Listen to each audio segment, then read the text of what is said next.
Então vamos dar continuidade. Nós estamos vendo a parte da radioatividade das rochas. Essa é a terceira e última parte, onde nós vamos ver a abundância do tório, do urânio e do potássio nos diferentes tipos de rocha. Na aula passada nós terminamos vendo a abundância desses elementos químicos dentro dos minerais. Lembrem-se, as rochas são formadas por esses minerais. Então a variabilidade desses minerais dentro da rocha, ígnea, sedimentar ou metamórfica, vai controlar a radiação e, no caso, vai poder ser utilizado o método da gama-espectrometria, entendendo-se essas abundâncias. Então vamos lá. A radioatividade natural das rochas. Toda rocha vai emitir radiação. Já explicamos por quê. Porque eles vão conter alto conteúdo de urânio, de tório e de potássio. Então o que se normalmente tem a entender? A radiação total da rocha vai ser a soma das radiações parciais de cada um desses três elementos. Vai ter radiação de outros elementos? É óbvio que vai ter. Mas se lembrem, para o método da gama-espectrometria, são só esses três que nos interessam. Então nós vamos contabilizar os três. E essa variação entre os conteúdos individuais de cada um é que vai poder ser utilizado para identificar cada tipo de rocha. É esperado que para os mesmos tipos de rocha, ou seja, rochas dentro da mesma família ou rochas que foram geradas junto no tempo geológico, elas contenham os mesmos valores. Mas existem algumas regrinhas que controlam essas distribuições. Tá? Então o que vai acontecer? Cada família de rocha vai possuir uma certa que se chama expressividade radiativa. Mas dentro de cada família vai existir uma certa variação. O que isso quer dizer? Por exemplo, os granitos. Se nós compararmos granitos com basaltos, com gneiss, ou seja, rochas ígneas com metamórficas, ou rochas sedimentares, dentro do conjunto como um todo, arenitos, siltitos, folhelhos, não interessa. Se nós compararmos esses três grandes grupos, essas grandes famílias, nós vamos ver que as rochas ígneas têm um comportamento, as metamórficas têm outro e as sedimentares têm outro. Agora, dentro das rochas graníticas, né, basaltos têm um teor de radiação, os granitos têm outros. Dentro dos granitos, também, de acordo com a composição mineralógica, se ele tem mais potássio, mais feldspato, se ele tem menos feldspato, se ele tem mais mica ou menos mica, vai variar. Então é isso que quer dizer. Dentro de cada família eu vou poder ter conjuntos de valores de radiação. Mas depois, dentro das famílias, eu vou ter os subgrupos. Dentro de cada estrutura que separa esses grupos, eu também vou ter certas quantidades. Tá? Então, por exemplo, uma regra, né? Dentro das rochas ígneas, a radioatividade normalmente ela é muito grande, comparada com as outras rochas. Mas dentro delas, a radioatividade vai aumentar com o nível de acidez. Lembrando que o nível de acidez aqui nós estamos referenciando a quantidade de sílica. Quanto mais sílica, mais ácida, quanto menos sílica, mais básica. Então, por que isso? Porque esses elementos aqui, ó, o urânio e o tório, têm dificuldades para se associar com os minerais silicáticos.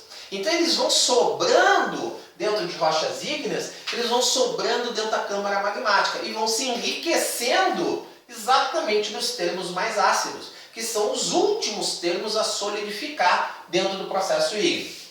Já nas rochas sedimentares, que são formadas na superfície terrestre, através da deposição do sedimento, a radioatividade está relacionada com o conteúdo de argila.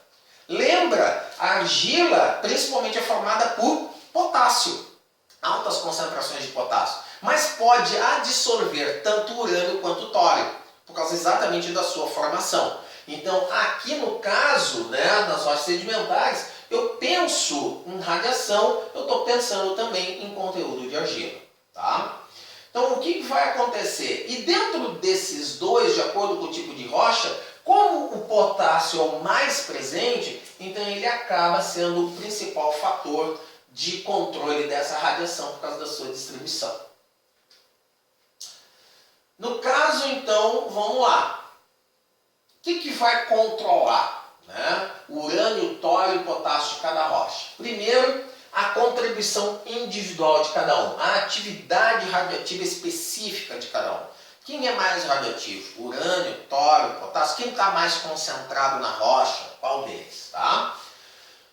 E também vai determinar as características do detector. Por exemplo, o detector mais simples, que é um que é visto muito em filmes, quando acontece algum acidente nuclear, ou algum documentário que existe de uma explosão, ou de alguma coisa que envolva a radiação, sempre vai se ver um contador Geiger-Miller. É o contador mais simples que tem, correto? Ele mede a radiação do local, não discrimina, mas ele consegue dizer se tem e mais ou menos quanto tem.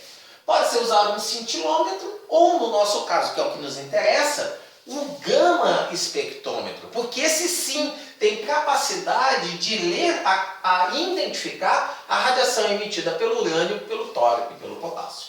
Tá? Nas rochas ígneas, como um geral, entende, galera?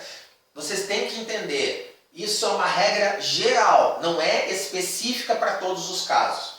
Normalmente, 40 a 45% da radiação total de uma rocha ígnea pode vir do tório, 40 a 45% pode vir do potássio e só 15 a 20% do urânio. Por quê? Exatamente, o potássio é o mais presente, mas ele só tem um percentual pequeno de elementos isótopos radioativos. O tório e o urânio são todos radioativos, mas eles normalmente têm concentrações muito baixas, e entre os dois, o urânio é a mais baixa de todas. Por isso é mais ou menos esses valores. Mas isso não é uma regra, é uma tendência geral. Bom, então falando especificamente agora dentro das rochas ígneas, tá? Alguns fatores vão controlar a radiação ou a presença desses minerais. Então, dentro da mineralogia, que é o que vai controlar tudo, tá? O conteúdo de sílica é extremamente importante. Quanto maior o conteúdo de sílica, maior a radioatividade. Por que isso? Porque esses elementos, o tório e principalmente o urânio, ele tem dificuldade de se ligar aos elementos silicáticos. Então o que acontece? Dentro de uma série, de uma câmara magmática, dentro da formação da rocha ígnea, quando ela começa o processo de cristalização, os primeiros minerais que vão se formando, apesar de ter baixo conteúdo de sílica, não vai conseguir capturar aquele urânio. Agora, conforme vai solidificando esse líquido, transformando em rocha ígnea, esse urânio, esse tório vão sobrando na fase líquida, vão se enriquecendo, até que chega no extremo mais ácido, que é o último termo da série da solidificação das rochas ígneas, e aí tem grandes quantidades, tá, desses elementos. Então, por isso que está relacionado diretamente com a sílica, a dificuldade desses elementos de entrar nos minerais formadores das rochas. Também, dentro de uma série magmática, tem a ver com a idade. Porque quanto mais velha ela for, aquela série, né, maior a probabilidade de ter mais desses elementos. Então vai ter essa relação. E também a posição dentro do mesmo Plutão. Lembrem-se, um Plutão é uma massa de magma muito grande que está se solidificando, correto? Então os primeiros minerais que vão se formando vão roubando os elementos químicos desse magma e vão formando as rochas. Conforme vai solidificando, ou precipita, ou desce para a base da câmara, ou sobe por diferença de densidade. Mas os elementos radioativos estão ficando no líquido. Então o líquido vai tendendo a ficar em cima dessa câmara. Então, dentro da posição do Plutão, normalmente as posições mais baixas, de base desse Plutão, têm baixas radioatividades. E os topos dela têm maior nível de radioatividade. Vejam, em teoria, a composição química é a mesma, só que há pequenas variações do conteúdo mineralógico, de acordo com a solidificação desses minerais, e no topo delas é onde eu vou ter maior nível de radiação. Tá? Quanto à mineralogia, a radioatividade do urânio e do tório vai vir de 3 fontes. Primeira fonte, os minerais acessórios. Minerais acessórios são minerais moderadamente presentes dentro da rocha, que dão um sobrenome à rocha, correto? Então, esses acessórios, quando forem moderadamente radioativos, podem ter até 54% da radioatividade oriundo do tório e do urânio. Depois deles são os essenciais fracamente radioativos, ou seja, aqueles minerais que fazem parte da rocha, estão em grande conteúdo dentro da rocha, mas eles não têm grandes quantidades de elemento radioativo. Podem exercer até 28% da radioatividade total. E aí sim, minerais totalmente radioativos, minerais formados a partir do urânio e do tório, como a gente já falou na aula passada, que estão presentes nas fraturas interstícios de outros minerais. Esses vão conter de 18 a um pouco mais de radioatividade. Vejam, isso é específico para a média geral de todas as rochas ígneas. Não serve para aquelas rochas enriquecidas em tório e urânio. Aquelas são rochas de fontes de mineralizações desses elementos. Aí elas estão fora dessa regra, tá? Isso aqui é para dentro da média normal de todas as rochas ígneas. O potássio, como a gente já mostrou na aula passada, ele está presente em quase todos os silicatos. Está presente nos argilos minerais, está presente em quase todos. Então ele acaba sendo muito abundante. Mas ele também está relacionado com o teor de acidez. Ele é muito mais enriquecido na forma de cafeotispatos dentro de rochas ígneas ácidas, correto? Então, normalmente, eles vão estar em rochas que têm mais potássio e principalmente riolitos e cianitos potássicos. Quais são os minerais que trazem isso daí? Então, o zircão, o esfeno, a apatita, né? Onde eu posso ter os minerais primários ricos em urânio e tório. O uranotorita, que são mais raros, a torianita e assim vai. Tá? Esses daqui eu vou encontrar principalmente dentro de fraturas, dentro de veios, dentro das rochas ígneas. Quanto à posição dentro do Plúton, o que acontece? Eu vou notar que os topos das inclusões, ou seja, o topo do Plúton, vai estar extremamente enriquecido. Principalmente quanto mais voláteis eles estiverem. Por quê? Porque esses voláteis vão carregar todos esses elementos químicos e vão sobrar lá no topo da câmara. Tá? Também eu vou encontrar maiores concentrações na borda da intrusão, porque é para lá que esses voláteis vão. Então vai estar no contato com as encaixantes. E se esse contato com as encaixantes estiver cheio de zona de fraturas e falhas, então eles vão migrar junto com os líquidos tardios para preencher isso daí. Então é lá onde eu pretendo procurar, se eu quero encontrar minerais radioativos ou maior nível de radiação, é aqui que eu vou procurar. Se eu encontrar maiores níveis de radiação, é possivelmente associado a esse tipo de rocha. Tá? Porque, como eu já enfatizei, o urânio tem baixa afinidade geoquímica. Então ele é difícil de entrar dentro da estrutura dos outros minerais. Então por isso que ele vai sobrando e vai enriquecendo nas fases líquidas, nas fases finais. Dentro dos granitos, então é o que vai acontecer. É exatamente o que eu estou falando. Os granitos são a representação da solidificação final dentro de um processo ígneo. Então eles são os últimos líquidos, são os líquidos mais tardios. Então o que acontece? Eles são mais enriquecidos em urânio e tório. Também são mais ricos em minerais potássicos do que as rochas básicas ou ultrabásicas. Então o resultado é que a radiação total dessa rocha é muito mais alta que os outros termos menos ácidos. Tá? E aí quem vai controlar dentro deles vai ser a mineralogia. Por exemplo, leucos granitos A2 micas ou peraluminosos tendem a ser mais uraníferos. Então eles vão ter grandes razões entre tório e urânio. Né? Porque enriquece no urânio, vai ter essas razões mais altas. O urânio daí pode provir da uraninita e o tório, quando presente, vem da monazita. Todos eles minerais acessórios. Tá? Então, normalmente o que acontece é o seguinte, quando eu vejo em termos de rochas ígneas de granitos, está muito relacionado ao teor de sílica. Quanto maior o teor de sílica, maior o teor de urânio e menor o de tório.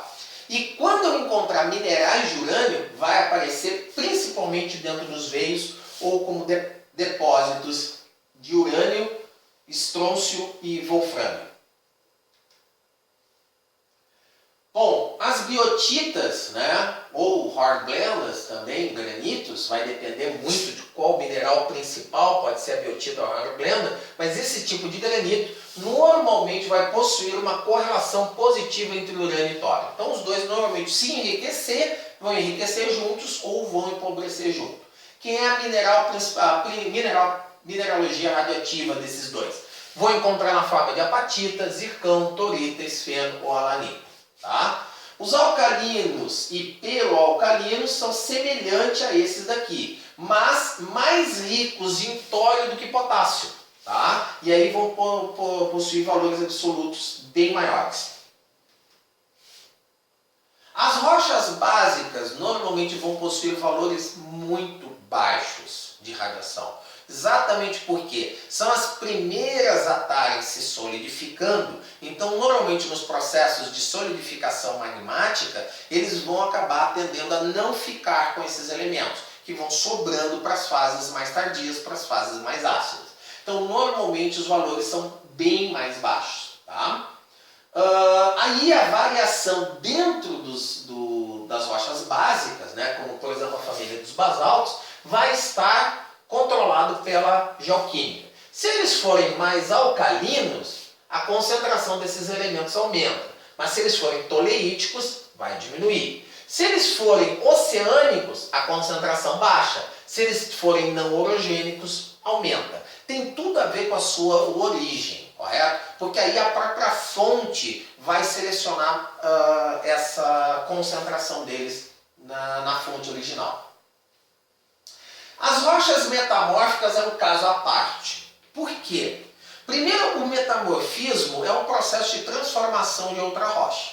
Então eu tenho uma correlação direta desses três elementos com a concentração original dessas rochas. Então, primeiro ponto.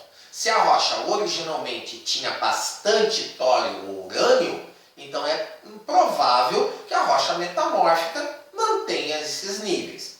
Lembrando-se, quando se fala de metamorfismo, se entende-se que cada rocha metamórfica mantém dentro da sua unidade a mesma geoquímica.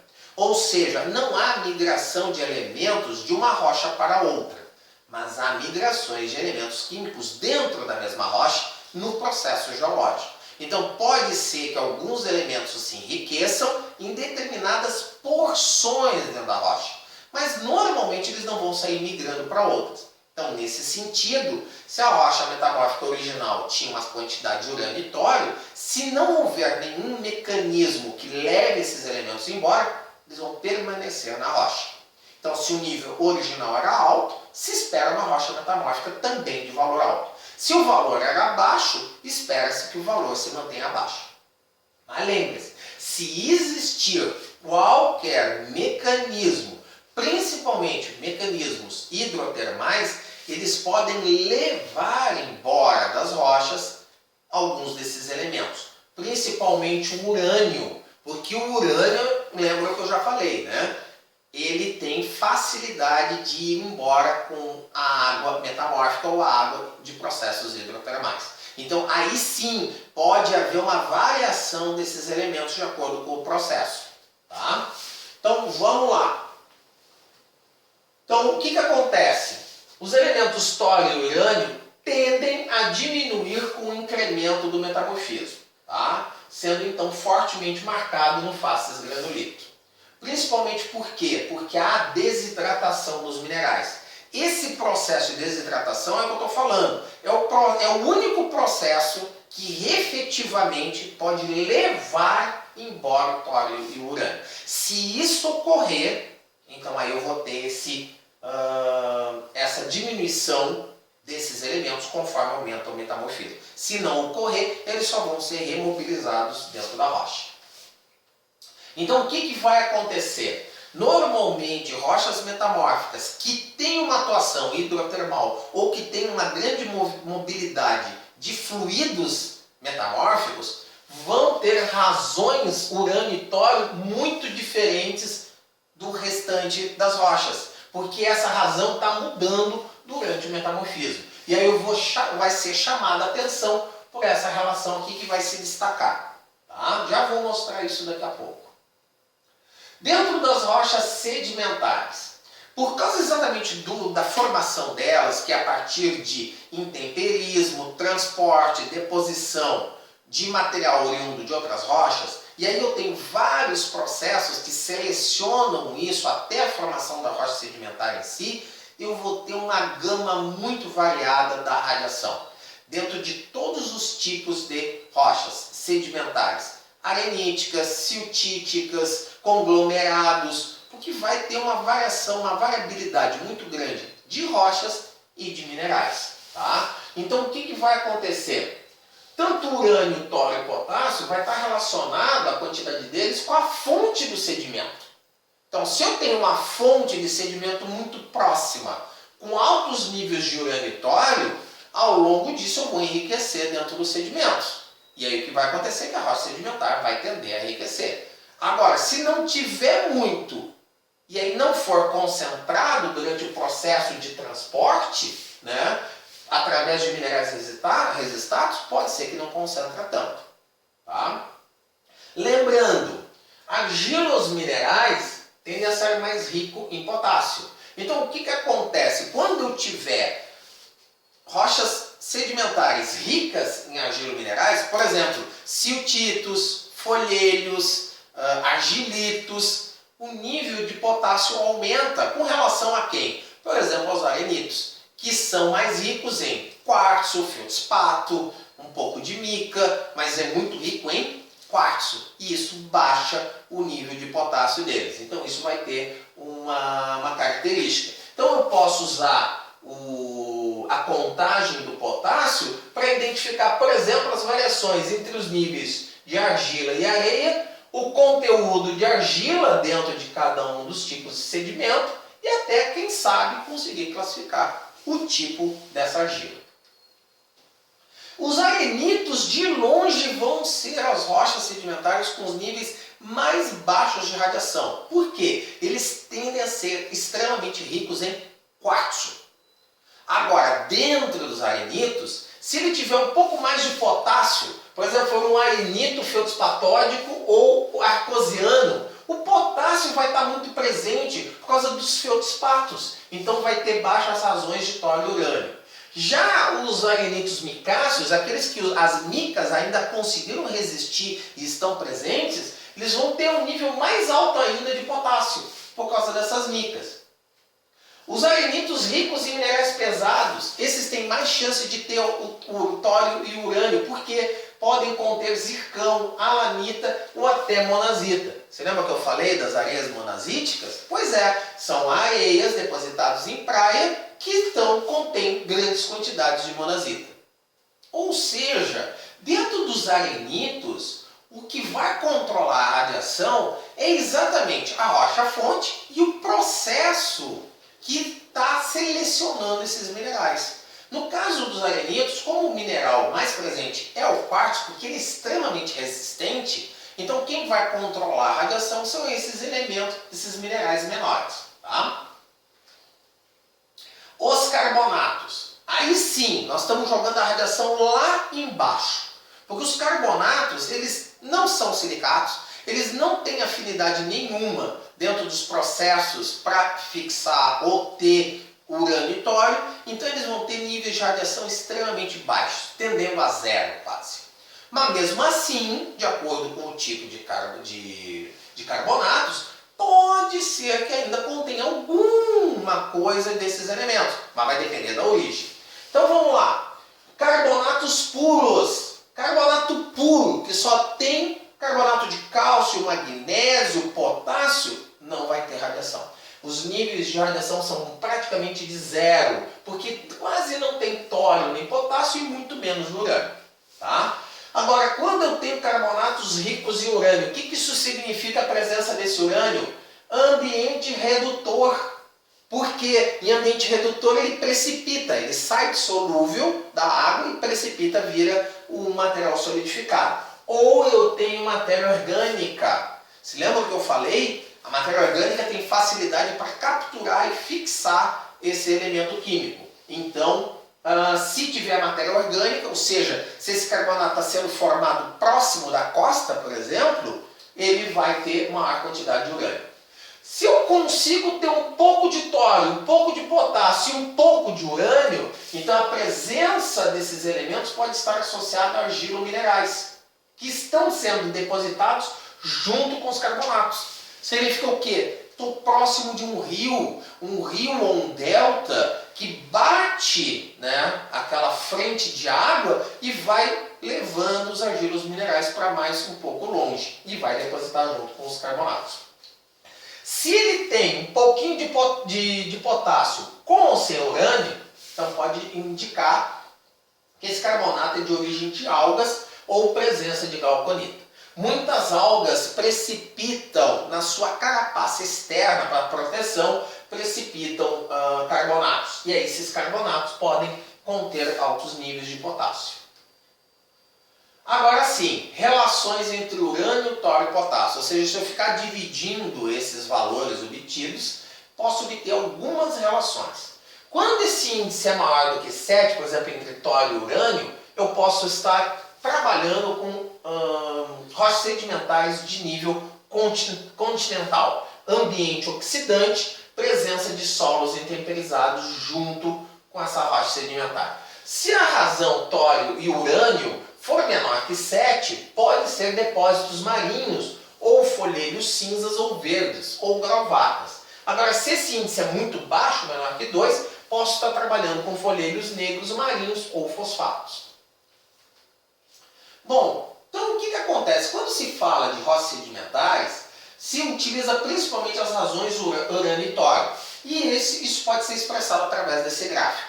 Então o que acontece? Eu meço a quantidade de urânio, pode ser através de análise química, ou no caso da geofísica, é através da contagem do gama espectrômetro. Eu obtenho esse valor em ppm e obtenho o valor em ppm de tório. Se eu plotar nesse gráfico e, por exemplo, cair dentro dessa área tracejada aqui, identificada com a letra A, se essa relação cair dentro desse ponto, dessa área, estou trabalhando com areias e argilas terrígenas, ou seja, areias e argilas de origem terrestre. Tá? Não é de origem marinha, não é de outra origem. Agora vamos pegar um extremo. Né? Aqui, o D, né? Se eu ploto e cai dentro dessa área, assim, eu faço a divisão, começo a plotar meus dados, começo a cair aqui, pode significar que eu estou trabalhando dentro de dolomitos. Se eu vejo que as minhas medidas estão tendendo, saindo dessa região, ou dessa região e tendendo para cá, ou seja, aumentando a quantidade de urânio, então pode ser que eu esteja trabalhando com enriquecimento de matéria orgânica. Se eu estiver trabalhando aqui, dentro dessa região A, e os meus valores indicarem que estão crescendo com enriquecimento em tório, então pode ser que eu esteja trabalhando com areias ou argilas que estão enriquecidas em monazita ou zircão. Vejam, é assim que eu vou utilizar esse gráfico. Ele pode me identificar que tipo de rocha sedimentar eu estou trabalhando. Então eu pego as medidas, começo a fazer os cálculos e vou plotando nesse tipo de gráfico aqui. Bom, então vejam bem, tudo isso é para entender como que ocorre depois a gama espectrometria, que é o nosso método geofísico. Então agora nós vamos tentar entender um pouco dos usos desses dados que são obtidos e como que a gente relaciona esses dados com a litologia, porque esse é o principal objetivo da geofísica, é poder identificar as litologias. Então, para que a gente vai usar as medidas radiométricas? Por exemplo, mapear rochas ácidas com relação às básicas.